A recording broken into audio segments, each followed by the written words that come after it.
বিশেষভাৱে আজিৰ যিটো অনুষ্ঠান SBI এটা শাখা এইটো আসলে এই অঞ্চলৰ মানুহৰ বহুদিনীয়া এটা আসলে দাবী বুলি নকওঁ তেওঁলোকৰ আসলে মোৰ বিধায়ক কৈছে মই দিয়া দায়িত্ব আছিল মোৰ এই দায়িত্ব আছিল যে জনসাধাৰণক ইয়াতে মানে নেশ্যনেলাইজ বেংকৰ এটা শাখা দিব লাগে এই কথা কাৰণে ইয়াতেটো গোটেই কমাৰ্চিয়েল এৰিয়া ব্যৱসায় বাণিজ্য কৰে বহুত চেষ্টা কৰি আছিলোঁ যি কি নহওক all well that ends well আজি শেষত আমি এটা ব্ৰাঞ্চটো পালোঁ বিষয়াসকলে গোটেইখিনি কথা কৈছে আৰু ৰাইজৰ নিশ্চিতভাৱে ইয়াত সহযোগিতা থাকিব আৰু আপোনালোককো কৈছোঁ যে সকলোৱে মিলি পেলাই শাখাটো ভালকৈ চলাব লাগে তেওঁলোকে যদি আমাক ভালকৈ সেৱা দিয়ে ৰাইজে যিখিনি মানে ফাইনেন্সিয়েল সিকিউৰিটি বেংকৰ পৰা পাব লাগে সেইখিনি পাই যাব আৰু মেৰাপানী যিটো IB আছিলে সেইটো অলপ মানে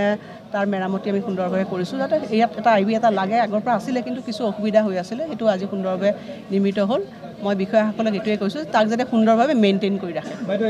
যিহেতু অসম নাগালেণ্ড সীমান্তত কি প্ৰধান অঞ্চল কৃষকসকলৰ কিমান মানে ইয়াৰ পৰা লাভ যথেষ্টখিনি লাভালাভ হ'ব ইয়াৰ পৰা তেওঁলোকে আচলতে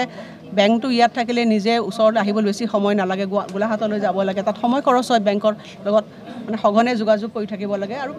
চৰকাৰৰ কেন্দ্ৰীয় চৰকাৰে বহুতো আঁচনি আছে বেংকৰ জৰিয়তে যিবিলাক লাভ কৰে সেইবিলাকো পাবৰ কাৰণে খৰতকীয়াকৈ পাবৰ কাৰণে তেওঁলোকৰ সুবিধা হ'ব 2001 চনৰ পৰা আমাৰ যিহেতু অজন্তা নেওগ বাইদেউ বিধায়িকা হিচাপে নিৰ্বাচন হোৱাৰ পিছত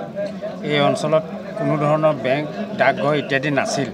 সেই সময়ৰ পৰাই তেখেতে অপ্ৰাণ চেষ্টা কৰিছিল যে ইয়াত কিছু বেংক দিয়া ডাকঘৰ দিয়া ইতিমধ্যে ডাকঘৰ আৰু অন্য বেংক হৈছে কিন্তু ভাৰতীয়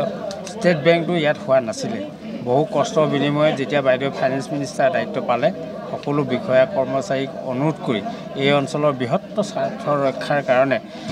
আমাৰ এই কৃষকসকল যাতে